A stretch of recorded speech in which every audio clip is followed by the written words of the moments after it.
दादा भुसेंनी संजय राऊतांविरोधात ठोकलेल्या मानहानीच्या खटल्यात राऊतांना दिलासा मिळालाय। संजय राऊतांनी सामनातून दादा भुसे यांच्यावर गिरणा साखर कारखान्यातील कथित गैरव्यवहार प्रकरणावरून आरोप केले होते। यानंतर भुसेंनी संजय राऊतांविरोधात मानहानीचा दावा ठोकला होता। या प्रकरणात राऊतांनी भुसेंची माफी मागितल्यानंतर भुसेंनी खटला मागे घेतलाय। वस्तुस्थिती आहे की गेली काही वर्ष त्यांच्या नेतृत्वाखाली आमच्यासारख्या कार्यकर्त्यांनी पण काम केलेलं आहे। मला विश्वास होता की त्यांनाही माहिती आहे की दादा भुसे काय करू शकतो आणि काय करू शकत नाही। दादा भुसे यांनी अत्यंत ग्रेसफुली हा विषय संपवण्यासाठी सहकार्य केलं ही चांगली आनंदाची गोष्ट आहे। म्हणजे दादांचे आणि आमचे जे पूर्वीचे नातेसंबंध आहेत ते इथे कामी आले। ज्यांच्यामुळे विषय निर्माण झाला तेही आमच्यात राहिलेले नाहीत, तेही सत्ता पक्षात गेलेले आहेत। आता त्यांचं त्याने पाहावं या मताचा मी आहे। संजय राऊतने ही माकड कोलंटी उडी घेतलेली आहे। जेव्हा हिरेने खटला दाखल केला होता त्या टायमाला त्या सामनामधले लेख तुम्ही बघा, अशा आविर्भावामध्ये ते समोर गेले होते आणि आता शेपटी घालण्याचं जे काम आहे ते आता संजय राऊत करतायत। तो सातत्यानं जनतेची दिशाभूल करायचंय, सातत्यानं खोटं बोलायचं, हा संजय राऊत यांचा धंदा आणि अजेंडा दोन्ही आहे। गिरणा साखर कारखाना प्रकरणात संजय राऊतांना मोठा दिलासा मिळालाय। दादा भुसे यांनी संजय राऊतांविरोधात ठोकलेला मानहानीचा खटला मागे घेतला। सहकार क्षेत्रातून निर्माण झालेला गिरणा साखर कारखान्यात 178 कोटींचा घोटाळा केल्याचा आरोप संजय राऊतांनी केला होता। दरम्यान यानंतर दादा भुसेंनी त्यांच्या विरोधात मानहानीचा खटला दाखल केला होता।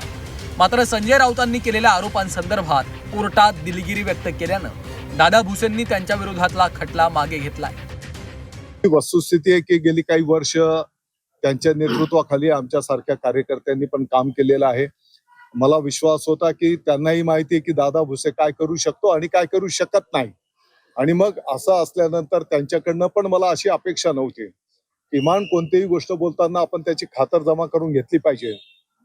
जेव्हा त्यांनी त्याची खातरजमा केली तर त्यांना आढळून आलं की बाबा आपण जे वक्तव्य केलं, जे लिहिलं ते चुकीचं आहे आणि त्यानंतर त्यांनी त्या पद्धतीची भूमिका घेतली।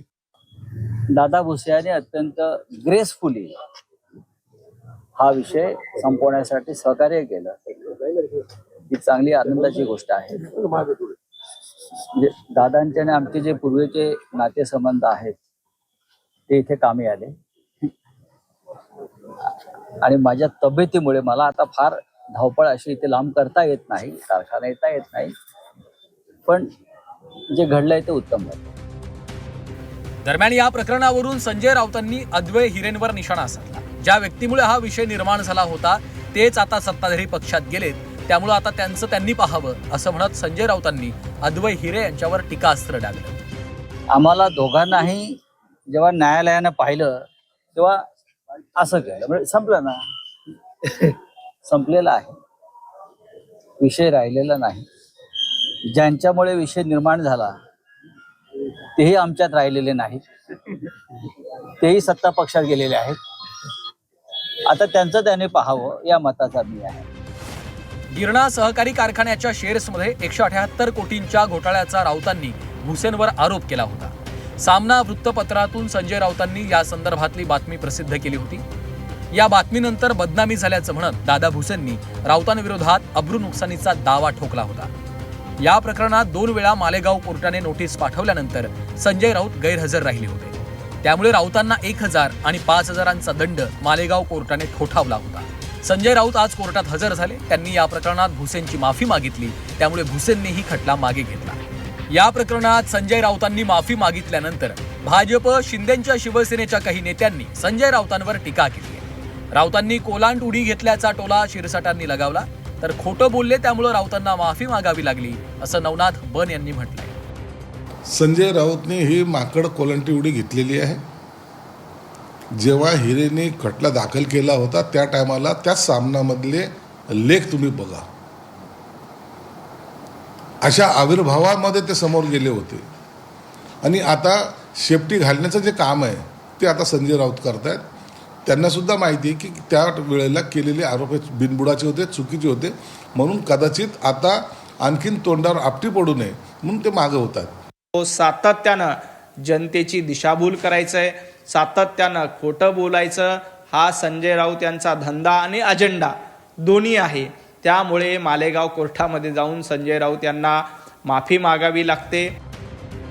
गिरणा सहकारी साखर कारखान्यातील कथित आर्थिक गैरव्यवहारावरून आरोप करण्यात आला होता. मात्र या प्रकरणात दोन्ही नेत्यांनी मोठं मन दाखवलं. संजय राऊतांनी दादा भुसेंची माफी मागितली. दरम्यान यानंतर दादा भुसेंनीही राऊतांविरोधातला खटला मागे घेतला. त्यामुळे संजय राऊतांना मोठा दिलासा मिळाला. विशाल मोरे, झी 24 तास, मालेगाव.